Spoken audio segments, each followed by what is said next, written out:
This is where we were in our last video, where we differentiated y equals 2 to the x, no, 2 to the 2x minus 1. We want to look at another way we could do this, right? Another way we could differentiate this thing here.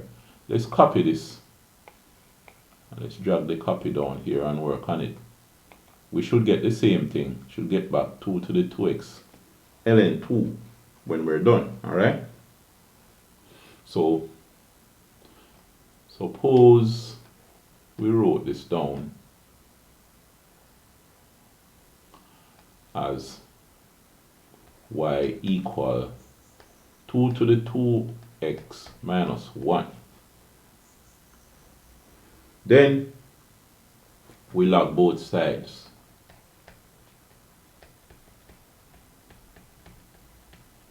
But anyway, I wouldn't really need to tell you that it should be both sides, because when you have an equation, anything you do to one side, you need to do it to the next side as well, right? To maintain balance. We use natural logs. ln y is equal to ln 2 to the 2x minus 1. Alright? Now, we know that the log of a number to a power, one of the rule of logs, is the same as the power times the log of a number. So ln y is equal to 2x minus 1 ln 2. Alright? So you see that. Now, could expand this to, and say this is ln y equals, multiply out the bracket, expand it.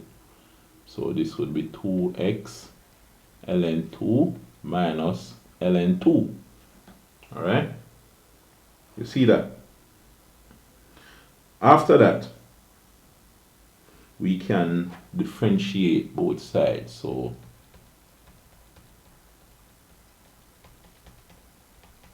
we differentiate.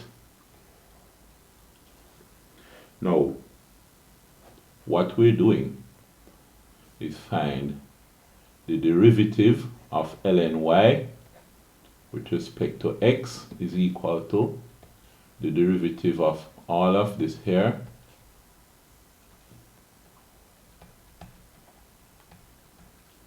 with respect to x. Alright?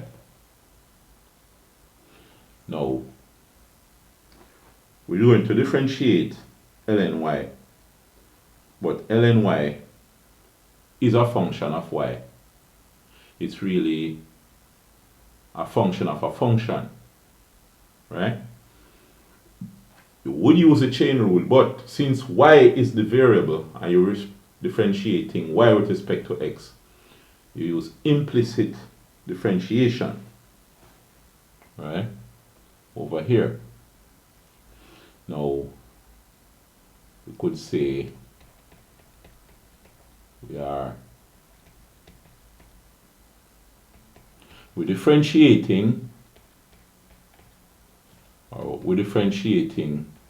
ln y, implicit, alright, implicitly. We're differentiating this. Now, when you look at the inside function, that's y, and when you differentiate y with respect to x, you get dy by dx. The outside function is the derivative of the variable, and when you differentiate, for example, if you have y equal ln x, dy by dx is 1 over x. So we differentiating ln y, so this will be times 1 over y. Alright? Implicit differentiation. Now, we want to differentiate the right hand side now. So we differentiated the left hand side and got dy by dx. Let's put the 1 over y on the left. This 1 over y dy by dx equal, we differentiate 2x ln 2 with respect to x. Remember, ln 2 is just a number. So 2 ln 2 is just a number. And if we separate them, we would be finding the derivative with respect to x of 2 ln 2 times x, where this itself is just a number, minus the derivative with respect to x of ln 2, which is also a number. So what would happen here? 1 over y dy by dx would be equal to, well, when we work this part out, right, we would only get 2 ln 2, because if we have a number times x, when we differentiate that, by the power rule, we only get the number. So it's 2 ln 2 minus, well, when we differentiate a number, we get 0, so it's minus 0. We don't really even need to put it there. Alright? Now, it is dy by dx we want. So let's multiply both sides by y. We're transposing to get dy by dx as a subject. So dy by dx is equal to y, alright, let's call it 2y ln 2.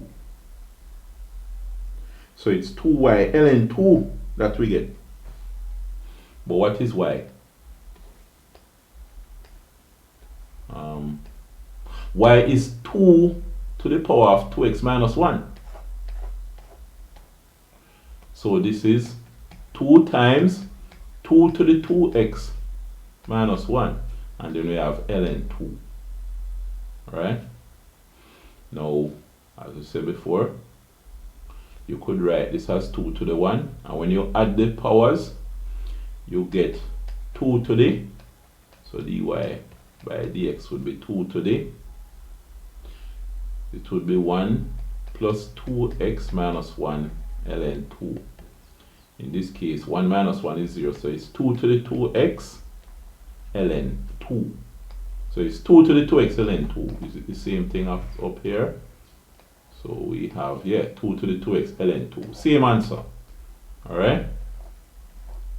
So if you're accustomed with implicit differentiation, and I expect you to be accustomed with using the laws of logarithms by now, then you could use this method as well as an alternative method. So that's what we have. I'll see you in the next video.